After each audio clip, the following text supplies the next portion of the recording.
आप देख रहे हैं आहट स्टोरी। तो चलिए बढ़ते हैं आगे की ओर।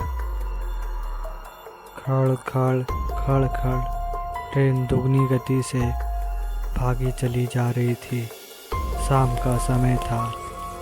तेज बारिश और बीच बीच में बिजली की चमक एक अजीब सा डर पैदा कर रही थी। और सन्नाटा ट्रेन के उस डिब्बे की खिड़कियां से अपनी उपस्थिति दर्ज करा रही थी। केबिन का एकांत और यह भयानक मौसम मुझ जैसे डरपोक आदमी को और डरा रहा था। थोड़ी देर बाद गाड़ी की पहिया की रफ्तार कम हुई और एक सिंपल से स्टेशन पर गाड़ी रुकी।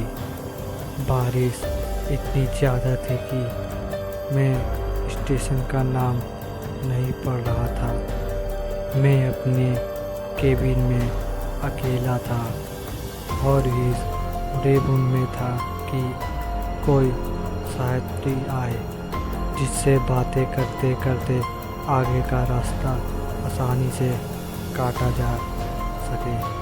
और एक अंदरूनी भय जो मेरे अंदर बस चुका था उससे मुझे छुटकारा मिल सके।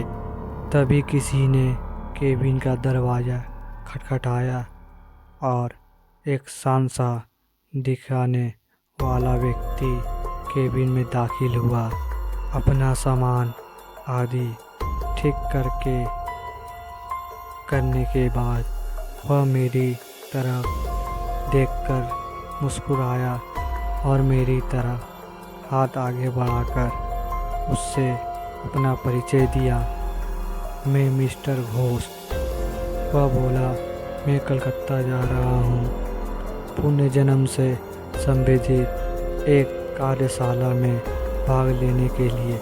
मैंने उसे बताया कि मैं कानपुर में अकाउंटेंट के पद में हूँ और पटना जा रहा हूँ।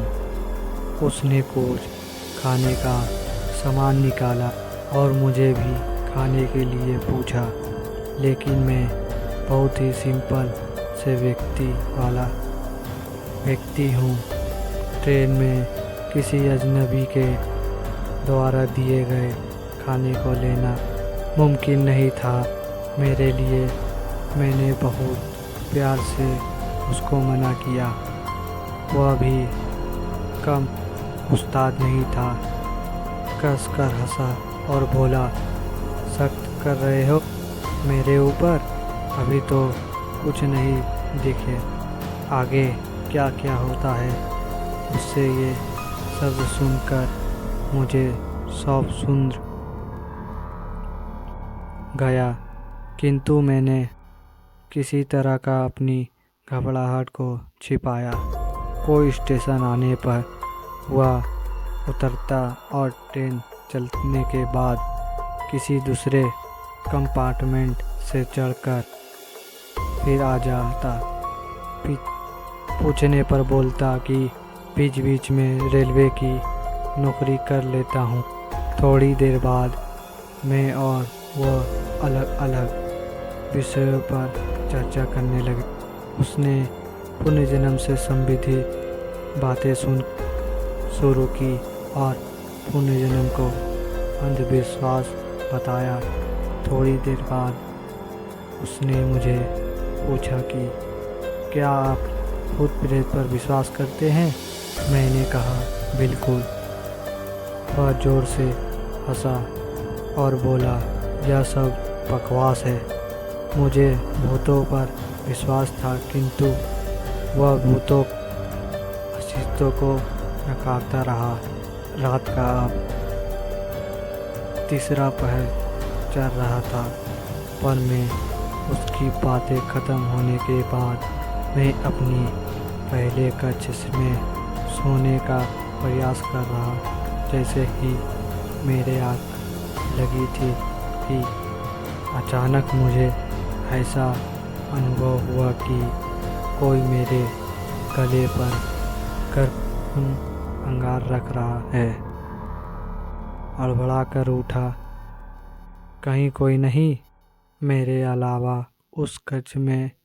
मेरा वही सही यात्री था जो सामने की बेड पर लेटा घोड़े बेचकर सो रहा था। मैं फिर सोने का प्रयास करने लगा।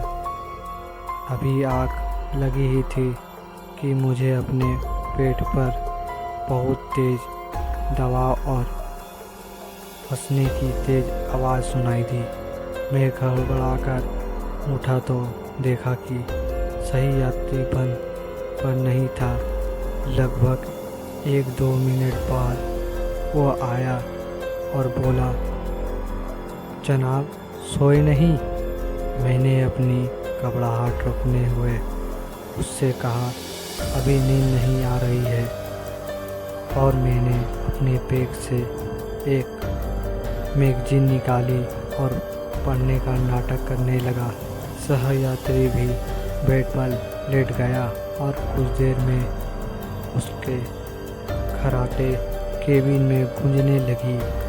मैं भी थोड़ा निश्चिंत हुआ और बेड पर आँख बंद कर लेट गया।